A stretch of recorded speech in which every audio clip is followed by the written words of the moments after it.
From NPR News, this is All Things Considered. I'm Robert Siegel. In the Senate Armed Services Committee report on harsh interrogation techniques, the report that was released yesterday, many civilian officials and uniformed officers were cited for approving of abusive practices that violated international law. But not everyone who was mentioned in the report approved of or went along with what they saw. One striking exception was Colonel Stephen Kleinman, an Air Force reservist and experienced interrogator, who went to Iraq in 2003. His testimony is cited several times in the Senate report, and he joins us from member station KAZU in Seaside, California. Welcome to the program. Thank you very much for having me. First, why were you sent to Iraq? Primarily, at least my understanding upon deployment, was I was chosen by my rank to be the leader of the team and also by my experience as an interrogator. At that time, I had served as an interrogator in two previous military conflicts, in Panama and in the first Gulf War. What I did not really know or understand until I entered country was that I was going to be part of an effort to introduce SERE strategies, as it's been described, into the repertoire of interrogators. SERE, S-E-R-E. Explain what that was. SERE is an acronym for Survival, Evasion, Resistance, and Escape. And specifically what we're talking about here is resistance to interrogation training, which is a very formal set of strategies and methods to resist hostile interrogation. And these harsh interrogation methods had been used by the Soviets and the Chinese to get people to say things that weren't true. That's true, and it's not just harsh physically, but I think the element that was more persuasive was their ability to induce what is known as debility, depression, and dread through emotional and psychological techniques that profoundly altered somebody's ability to answer questions truthfully, even if they wanted to. I mean, it truly undermined their ability to recall, so therefore it would call into question its efficacy in an intelligence-based interrogation. I want you to describe the interrogation that you described and that's included in the Senate report. You witnessed an Iraqi detainee in a room that has been completely darkened. Yes, I walked into this room. It was a small room with the walls painted black. There was an interrogator sitting in a chair. To his left was an interpreter. The detainee was kneeling with his wrist handcuffed behind his back before the interrogator. Standing behind the interrogator was a guard carrying I don't recall now if it's wood or iron rod, and it was almost stereotypical being patted into his hand like some B-movie, gangster movie, if you will.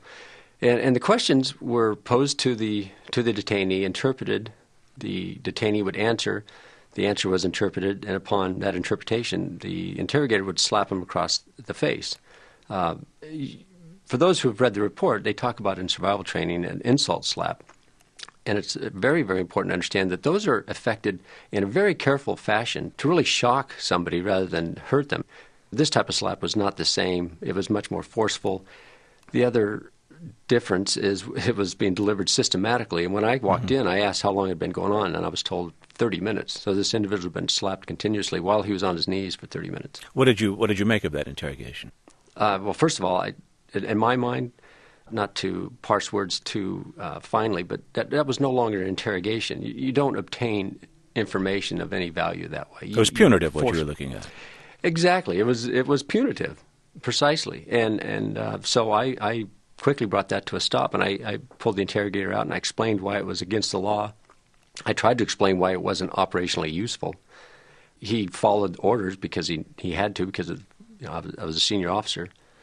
But you could tell he didn't buy into my rationale by any stretch. Well, had you witnessed, in your view, one rotten interrogation gone wrong, or was it routine that you were getting a glimpse of? It didn't take long to realize that there was sort of a systematic approach. And, it wasn't because there were bad apples or these people had some flaws in their character. It's just there were operators out there on the ground who needed what we call actionable intelligence for them to run an operation within 24 hours. And they simply were not receiving that from their interrogators using the standard interrogation methodology, which was designed for a completely different war and a completely different time. And so people were reaching out to other methods, not again understanding the subtle yet profound difference. Using a method that had proven successful in obtaining propaganda while on the surface it seems very effective, underneath it all, it is very ineffective and counterproductive in getting the type of information you want. Because you can force, any individual can force any other individual to admit to practically anything. But that's not the purpose of interrogation. I could see these people had lost the bubble on that. There's a mention in the Senate Armed Services Committee report of how you were received by some of these U.S. servicemen. To understate it, it was not well. You were, and there's an exchange with a fellow who's sharpening a knife. I'd like you to recount that for a moment. Well, as a general overview, I think it'd be a fair statement to say that I was the most unpopular officer in that area, if not in the entire country of Iraq by that point. It varied from I'd walk into the mess tent, where we had our meals. I'd sit down at a table and people would get up and move away. And there was one gentleman who was acting very odd towards me. And one time I walked by his tent, and it just happened to be the two of us, and he was sharpening a knife, and he looked up and he said that it wouldn't be recommended that I sleep too lightly while I was at that camp. You were that unpopular. He was suggesting some harm might come to you, as far as he was concerned. Exactly. That's perhaps there was some nuance that I missed, but that's the way I understood it. And the reason I was unpopular is people couldn't understand why I stopped an interrogation. And the rationale that I heard repeatedly was, if I had been captured by al-Qaeda or by these insurgents, that's how I would expect to be treated. And my response was always that, yes, because you're never going to be captured by United States forces.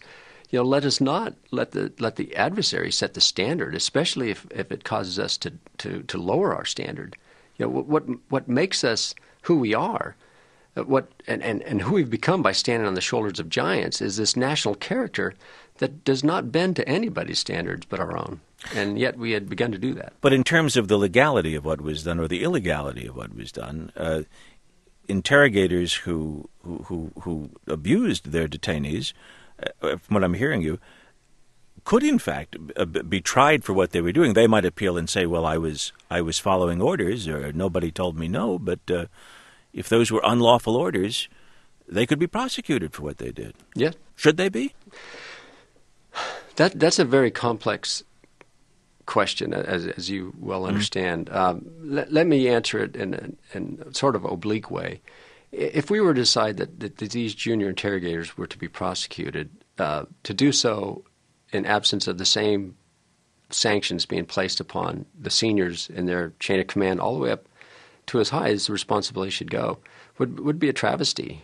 Yeah, and as I make these comments, I think it's important for people to know I'm identified by my rank, but I'm here as a private citizen. The Air Force and the Department of Defense is not telling me what I can and cannot say. Right. It's sort of like the story of Billy Mitchell, writ very, very small. I just believe so strong. My father was, for a short time, a POW in World War II. He was shot down out of a B-17. And he was treated in a fashion that we found reprehensible. And if he were here with me today, he passed away just after I got back from Desert Storm. I'm quite certain he would tell me what his generation would do in terms of their value set and the characters. In fact, the value set that they were willing to give up their lives to defend. Well, Colonel Kleinman, thank you very much for talking with us today. It's been an honor to be with you. Thank you very much. It's Stephen Kleinman, Colonel in the Air Force Reserve, a professional intelligence officer, and when he was testified about interrogations in Iraq.